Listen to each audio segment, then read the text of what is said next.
तो hi hello नमस्कार मुझे आपनकर विद्युत आपण स्वागत करुच्ची बीएलएस विद्युत 01 यूट्यूब चैनल को। तो आज पाखापाखि गोटे मास पर चैनल रे गोटे लॉन्ग वीडियो पड़ो शॉर्ट फिल्म। तो थंबनेल देखी तुम मैंने जानी सारी माने वीडियोटी केमती हम। तो आज वीडियो करने उद्देश्य होची माने सांग सांग मध्य छोट छोट कथा को लेकिन आजिकल माने गोटे बड़ इश्यू है कि प्रॉब्लम क्रिएट होची सांग मध्य फाट सृष्टि होची। तो जोटा तुम लाइफ रे होची सेटा मो लाइफ रे भी होची। तो सेमती गोटे स्टोरी को लेकिन माने हमर छोट छोट पिला आपन जानथिबे मो पूर्व वीडियो देखथिबे हनी आ ता सांग मान को लेकिन गोटे छोट छोट छुआ को लेकिन गोटे छोट फिल्म आमे करिचु स्टोरी। तो से स्टोरीटा आपन माने देखंतु केमती भाबरे सांग सांग मध्य माने कଳି सृष्टि होची इश्यू सृष्टि कि बड़ प्रॉब्लम होची हला। तो एथिर तो माने किसी शिखि पारिबो। तो वीडियो को कंटिन्यू देखो, जदि वीडियो भल लगे लाइक करियो कमेंट करियो और चैनल को सब्सक्राइब करके भूलिबनी। तो चलो वीडियो को देखो, लेट्स गो।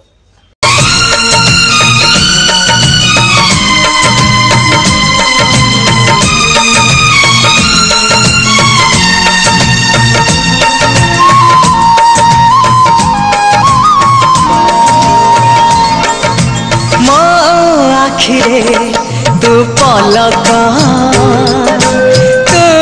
मो पाई हीरा मोती माणिक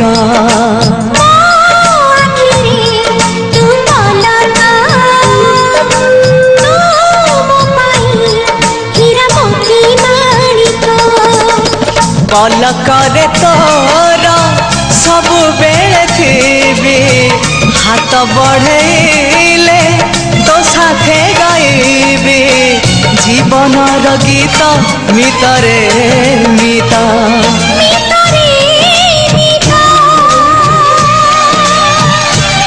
मितरे मिता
चालू चालू झुंटिले कंटाटे तू मारिले लहुटो पे झरिले मो छाती रे पड़ी बगार